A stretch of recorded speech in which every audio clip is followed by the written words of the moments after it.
Fellas, AC here. Welcome to another video. Today I'm going to talk about a fragrance which has really impressed me, and it's from a house that I haven't given much attention to, but of late I've been paying a lot of attention to this house. It's Armani Prive.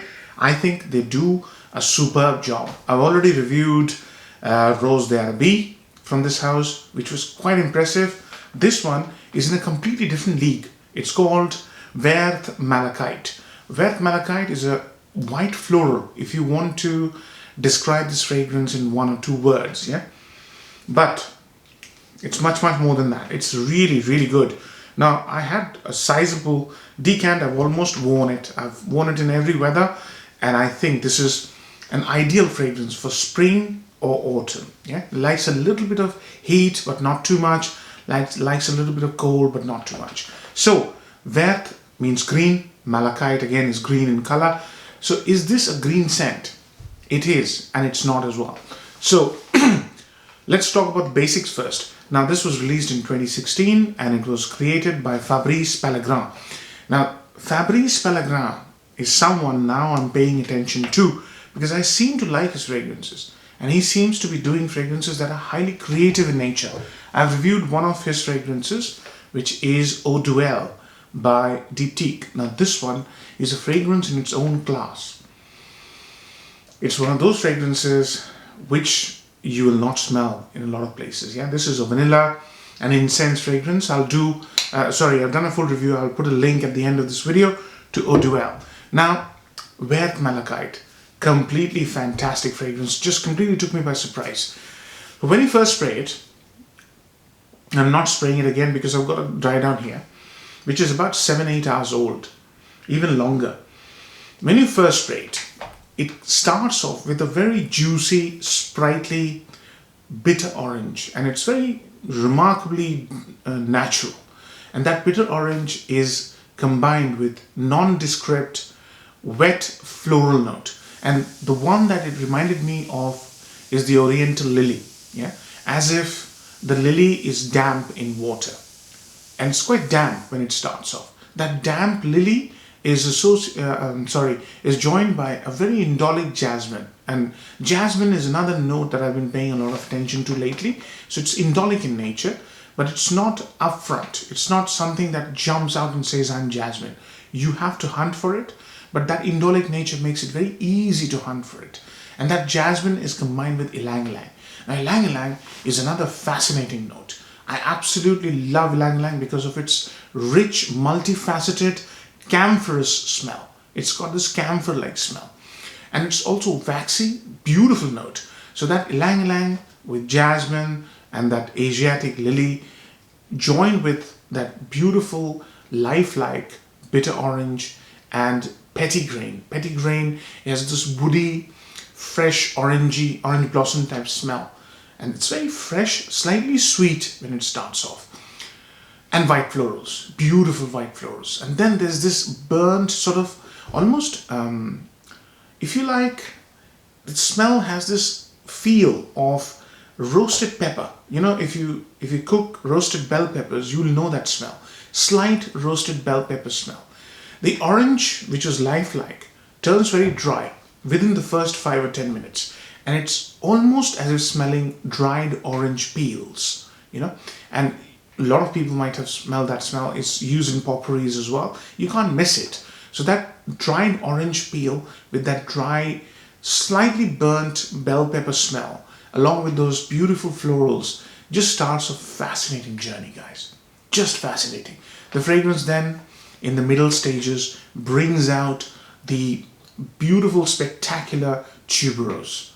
Tuberose is normally very narcotic. This is not narcotic. It's very pristine and tranquil, very joyous and very religious. The smell is very religious. And I know the smell, religious kind of indolic tuberose smell along with rose, because, you know, as a kid, my mum used to take me to temples, and it's a very common feature in Indian temples, you know, and they hang it from the roof or ceiling, if you like, and you smell it when you walk through the courtyard into the temple. It's a very common smell in India, and it has this dusty, incensey smell as well, because I can't disassociate that smell from my psyche. I know that smell very well.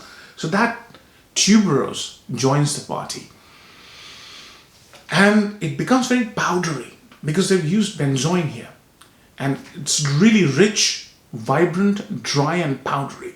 In the dry down, I also feel as if they've used a creamy vanilla, which is hiding behind. And it's very peppery smell as well. So that peppery vanilla, along with the 4 florals I described, and it's dry, really arid. From damp to arid. What an amazing transformation. And that smell is joined with a slight green element, as if green incense has been used, but I can't remember if I saw green incense in the notes breakdown. And green incense is what Fabrice has used here, olibanum.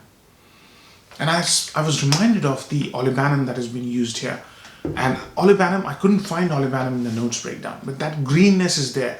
So the name is quite right, Vert, that greenness is absolutely present in the dry down and middle stages. Outstanding, outstanding fragrance, guys. What a journey this is, So, pros and cons. I think this is one of the most creative floral fragrances. Yeah. When people say floral, I was like that. People automatically get withdrawn, men especially, because they think, oh, florals, this is definitely for ladies. Yes, definitely for ladies, but there's some florals which have been made in such a way that both ladies and men can wear it. And this is one such, and it's outstanding, guys. The quality and the complexity is outstanding. So the creativity of this fragrance is just boundless. One of a kind fragrance, honestly. The number 2 pro is the fragrance takes you through a journey. And when you spend big bucks, and Armani Prives are not cheap, when you spend big bucks, you want the fragrance to take you through a journey. You don't want it to be linear. You don't want it to smell, just one trick pony. It's much, much more than that. The complexity, the phases I described to you, it's just outstanding. Yeah. Number 3 is a performance. The fragrance has terrific performance, The fragrance, I would say, is longevity is about 14 to 16 hours. Projection is about 3 hours. And sillage is very strong. If you go 2 or 3 sprays under your shirt, I think you'll smell it all day. And different facets will come through. That tuberose with jasmine and that green olibanum type smell is a knockout. Absolute knockout. The fourth upside is the kind of character of this fragrance. As I said, it's got this very pure smell about it. The temple-like smell or religious place-like smell. And such smells do very good when you want a fragrance that calms you down, that helps you focus, that helps you give out an impression of a very calm and collected person. This is what this fragrance does for me. It's one of the most tranquil, one of the most beautiful, opulent, rich, and really calm fragrances. And such fragrances are really good in a professional setting. So those are the 4 upsides. Now downsides. Powdery. It turns powdery in the middle stages, but the powderiness goes away. So that's one downside. Number 2 downside is it's a floral, and florals have this tendency to be feminine. And to be honest with you, there are notes like jasmine and tuberose, right? Along with ylang ylang. These are the notes predominantly, they feature these notes in women's fragrances. But trust me, this is an absolute unisex fragrance. It's not girly. I'd be the last man to review a girly fragrance, right? I really don't wear anything that turns girly on me. This is a unisex, but it could bother some people that it's a unisex. So test it out. So those are the 2 or 3 downsides, if you like. Occasions. This fragrance exudes professional calmness. When you reach a certain stage in your career, you'll see that being calm and collected and being professional at all times is very, very important. So if you want to give off that vibe in your profession, this would be an ideal fragrance. It has gravitas, it has calmness, it is very, very beautifully made. It really smells expensive. Professionally, this is an outstanding fragrance. Yeah. Age groups. I would say any age group can wear this fragrance. There is nothing here which suggests to me that it won't suit a 20-year-old, and there's nothing here which suggests to me that it wouldn't suit a 60-year-old. And if you're in a really solid profession like a lawyer or a medical consultant, the fragrance exudes the calmness that comes from experience and having a handle on yourself, sort of unshakable. That's the kind of fragrance this is. It exudes authority, but not in the typical sense of the word. It exudes authority in the sense of the word that you have superb qualities in you. You're always calm, you're cool, and people who come in touch with you always feel healed, that sort of thing, It's got that kind of gravity to it. Very friendly, very approachable, yet unmistakably beautiful and exudes authority. So if you have that kind of a profession, try this fragrance, guys. It's just amazing. So, seasons, I've already touched on that. In between weather is beautiful. I wouldn't wear this in summer because, tuberose and lang lang, they kind of suffocate you. And also, I wouldn't put more than 2 or 3 sprays because then it might turn girly. Yeah, I've always done one spray, and I've loved it. So, marks out of 10. I'm hard pushed. I was going to give it a 10 out of 10, but I'm hard pushed because of that powdery nature, because it's unisex and because it's a floral. I do not want to misguide you, but I'm going to give it a 9 out of 10. But left to my own liking, I would have given it a 10 out of 10. This is an outstanding fragrance, guys. Please try it, and I think if you do, you'll come across something outstanding. Yeah, 9 out of 10. Hope you like the review, fellas. Take care. Bye-bye.